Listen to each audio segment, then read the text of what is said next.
I'm not taking anything away from Kurt Angle, but I'm telling you about Kenny Omega, that a guy that's come from that Japan, okay, where you learn there or you get beat up every night. Yep. So Kenny Omega has got the experience, and I'm saying he's got a lot of good stuff on his belt. So this one will be real close, but I'm just thinking Kenny, you know what I mean? He'll come right out on top on that.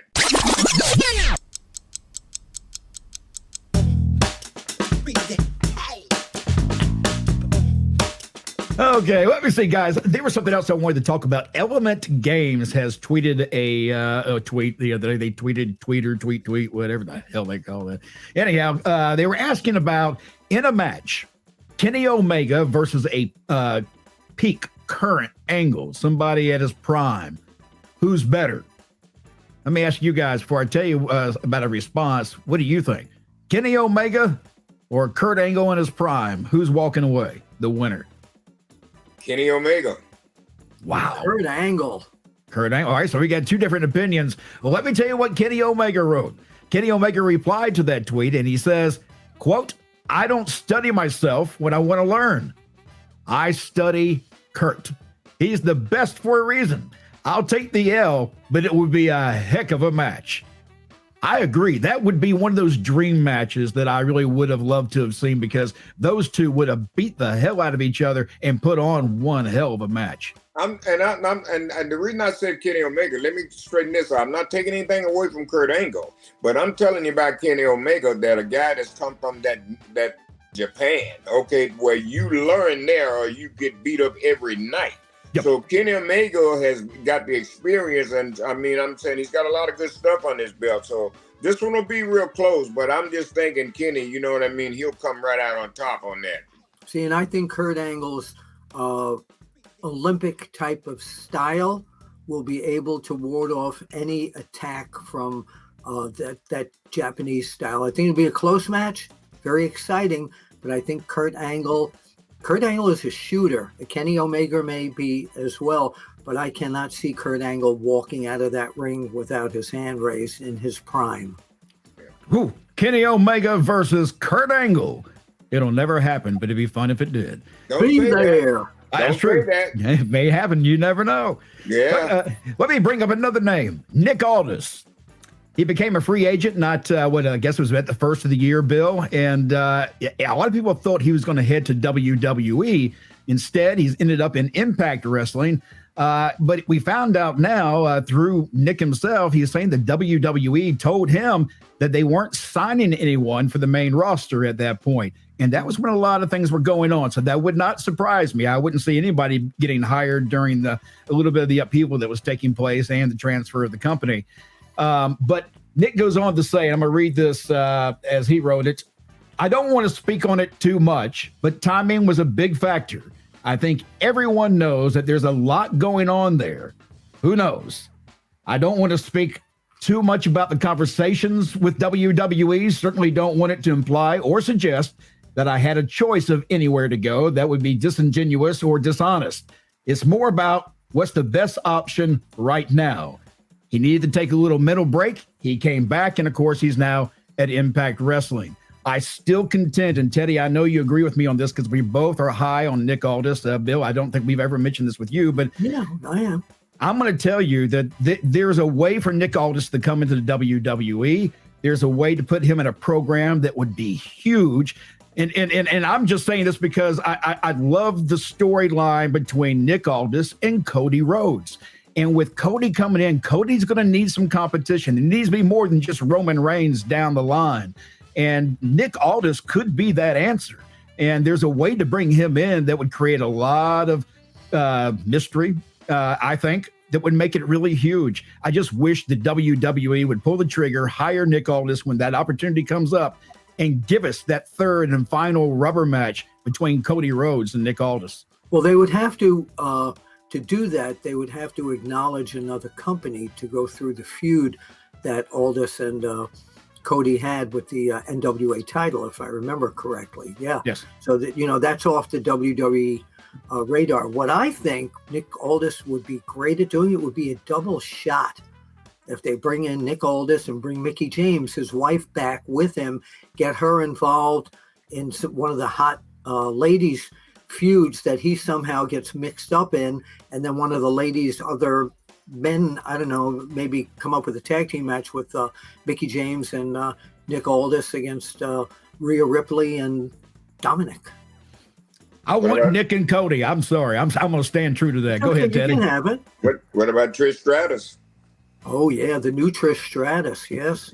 That's right. The timing is perfect, and there you can always bring Lita out of retirement now. Yeah, well, she's been... And we know how crazy Mickie was about Trish, so...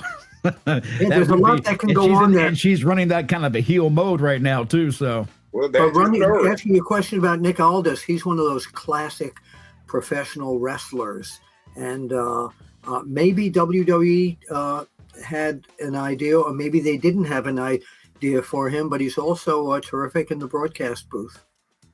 Yeah, I agree. I still think, though, that there's a lot of interest in seeing that third and final match with Cody. There's just a lot of dedicated fans who came back to wrestling. It wasn't, I was just one of the wave of people who, when that storyline came up with the 10 pounds of gold for his run and coming up and then fighting Cody, at the very first pay-per-view, a lot of wrestling fans built up during that time because of that feud. And those people still want to see that third and final match. It's like one of those things that just needs to happen.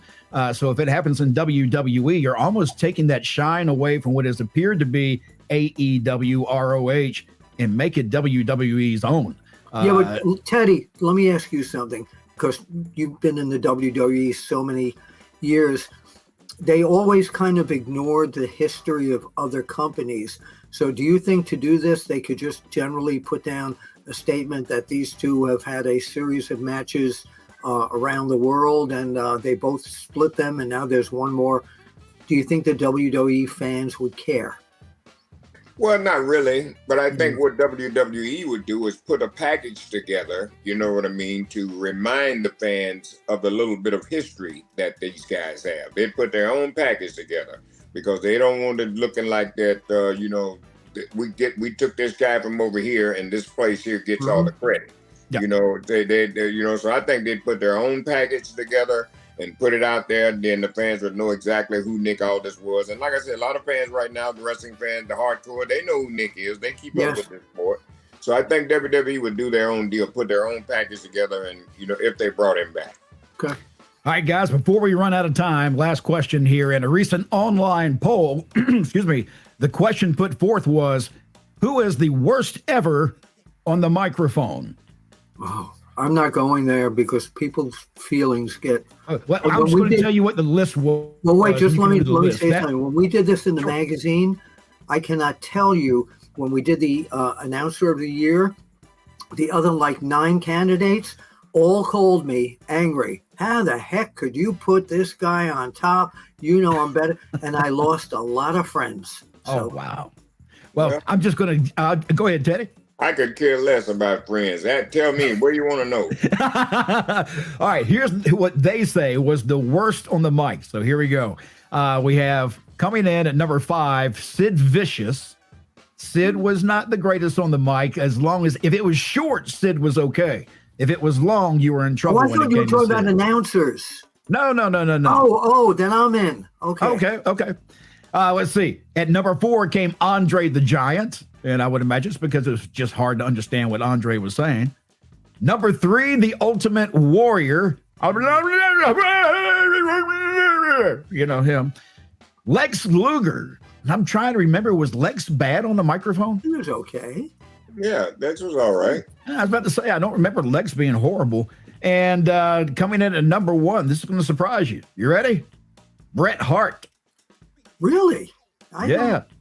Bret was very good, and a lot of his interviews in the ring were really, really good. Yeah, I did interviews in the ring with Bret. Bret was really a great interviewer. I mean, he explained his story real well. I mean, he made it believable. So, where did you get that list from? Just gonna ask you.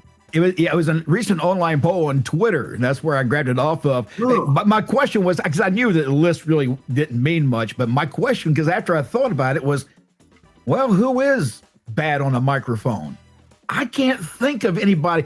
Maybe it's just me, but nobody just jumps out in mind going, oh, this guy sucked on the mic. I can tell you, great Mike. That has happened. I can't remember the guy's name now, but they had a guy that was working back with Vince. I can't remember his name. Vince went and pulled him right out the broadcast seat, right on live TV. Wow. Yeah, I can't remember. You know what scared me one time, man, but he was an announcer, man. Golly, I just can't remember. But Vince probably went and got him off of live TV. Wow. It was horrible. I got terrified one time when I started understanding Jimmy Snuka's in the Wonderland where you go and then brother, and then you're there and you go. It's beautiful. I started to understand that. So that's even more frightening. That's right. All right, guys. Just understood what I said, right, brother? We are out of time. That's it, guys. Anything coming up you need to talk about? No. I'll be at July 1st in the Icons of Wrestling in Philadelphia, and the three of us in August will all be at the International Professional Wrestling Hall of Fame. Go to their website, the IWPF.org, and see what great things are going to go on there with the inductions, party time, and just you'll have a fabulous time with us.